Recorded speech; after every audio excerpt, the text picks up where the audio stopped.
Okay, once again, good morning. Welcome to our daily postil. Time check is around 5:48. So, welcome to our daily postil. So, that means whatever time is, we should not forget our dedication to our Heavenly Father, our dedication to our Lord Jesus Christ, and our devotion to the Holy Spirit. So to speak, we should not forget our devotion to the Holy Spirit.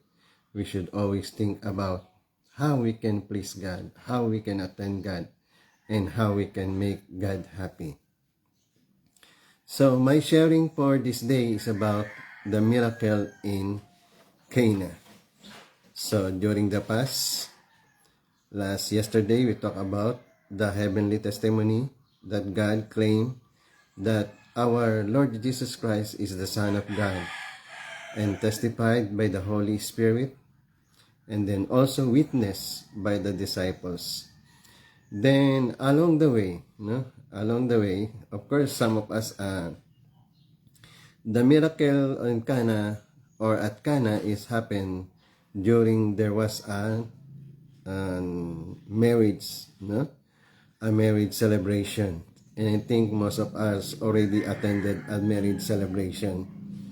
And then basically it might be uh, beforehand, before the actual marriage or the marriage, and then they gather there.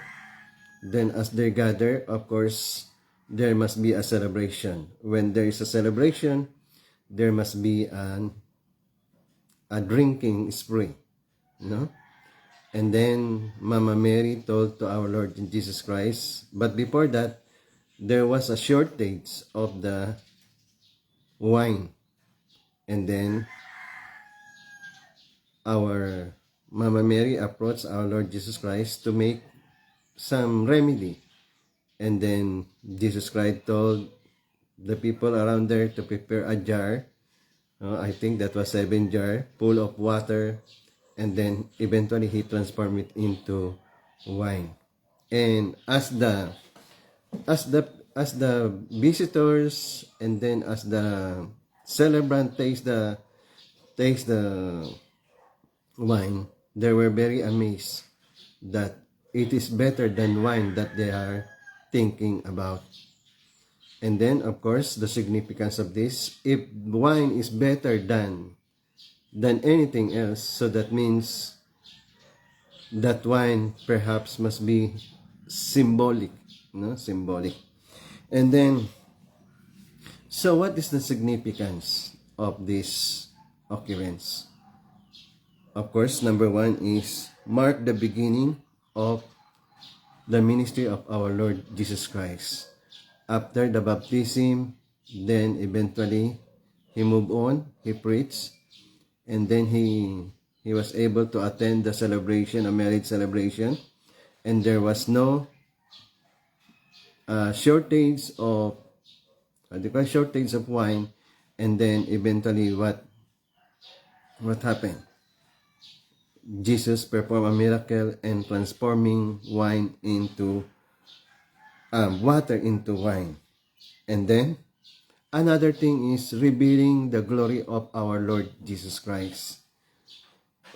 There were two instances. First is the testimony from heaven, and then another thing, this reveals the power and glory of our Lord Jesus Christ, transforming water into wine during the marriage celebration at Cana. And then, so, for the disciples, what will be the effect of this for the disciples?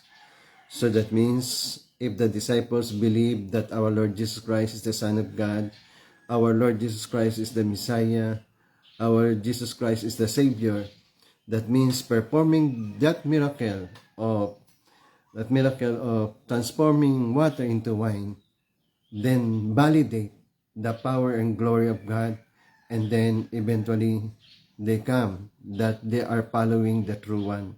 They are following the Messiah. And then, so another thing is, this reveals also the power of God, the transformative power of God. So when we say transformative, that means to say something will be transformed, no? From certain nature to another nature. So similarly, that is the mission of our Lord Jesus Christ, to transform evil life to holy life, fallen life to heavenly life. Because as we all know, no, thousands of years, people are living a worldly life, or people are living a fallen life.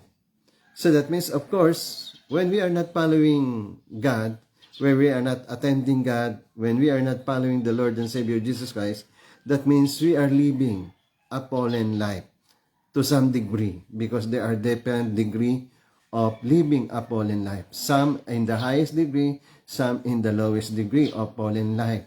So the same thing with our heavenly life or holy life. Some are living in the highest degree of holy life, and some in the lowest degree of holy life. So that means there we could see that the Messiah, our Lord and Savior Jesus Christ, has a power to transform us from unholy life to heavenly life. Just like what John said, as many as receive him, he gave power to become sons and daughters of God. So that is transformation, no? From fallen child to become a children of God. That is a transformative. That means the Christ, the Messiah, no, there is a power to transform us. So similarly, our earthly life can be transformed to eternal life. No? So that means we will be given eternal life by our Lord and Savior Jesus Christ. Then, another thing is the restoration of natural order. So that means from fallen state to heavenly state. So if we are living, as the Bible says in John 8:4, now shall the ruler of this world be cast out. The God of this world has blinded, in Corinthians 4:4, they say, the God of this world has blinded the mind of unbelievers. So that means, apart from following our Lord and Savior Jesus Christ, apart from following, attending God, so that means we are following the evil one. Because there are only two choices, to follow God or to follow the evil one. And I, for one, I will be following God. And then to transform our way of life to godly life, that means we need the power of the Holy Spirit. We need the power of our Lord Jesus Christ. And that is restoration of our status. Then another thing about this is foreshadowing the mission of our Lord Jesus Christ. No, foreshadowing the mission of our Lord Jesus Christ. That means wine is also refers to blood. So that means there will be remission of sin through the shedding of blood of our Lord and Savior Jesus Christ. So, what is the effect of this in us? First, we need to acknowledge God's authority. No? We need to acknowledge God's authority in our life. No? If Jesus performed miracle with authority, so therefore, we ourselves must follow our Lord Jesus Christ and follow His authority. Then, another thing, there, it was revealed. The glory of our Lord Jesus Christ was revealed. So when we know, for example, we are the people living out there at the time of our Lord Jesus Christ. It might be hard for us to follow our Lord Jesus Christ, especially if our Lord Jesus Christ is our neighbor, no? If our Lord Jesus Christ is living in our community or living in our barangay, so what will be the tendency? The tendency is we will, in some way or another, then we are going to question whether we are going to follow our Lord and Savior Jesus Christ. And then, to promote the faith of the disciples, what? Our Lord Jesus Christ transformed water into wine. And that's connote that He is worthy of our belief. He is worthy of our following. He is worthy of our accepting. He is worthy of our obedience. He is worthy of our faith. Why? Because there, the glory of our Lord and Savior Jesus Christ, the glory of our Savior revealed by transforming water into wine. Then, of course, if we have faith in our Lord Jesus Christ, knowing that our Lord Jesus Christ can transform water into wine, that means our life, our fallen life, no, our worldly life can be transformed into a heavenly life, can be transformed into holy life. It will be only depending on our responsibility, on our participation, on our collaboration. That means we need to participate. We need to accept our Lord and Savior Jesus Christ. As he said, as many as receive Him, He gave Him power to become sons of God. The key word is to receive and accept our Lord Jesus Christ. And then in John 3:16 says, "For God so loved the world that He gave His only begotten Son, that whoever believe in Him should not perish but have an everlasting life." So the key word is to believe and accept our Lord Jesus Christ. Like that, how they will know that the water is transformed into wine? No, how they will know? The water transformed into wine. How? They taste it. They drink it. They make it a part of their life.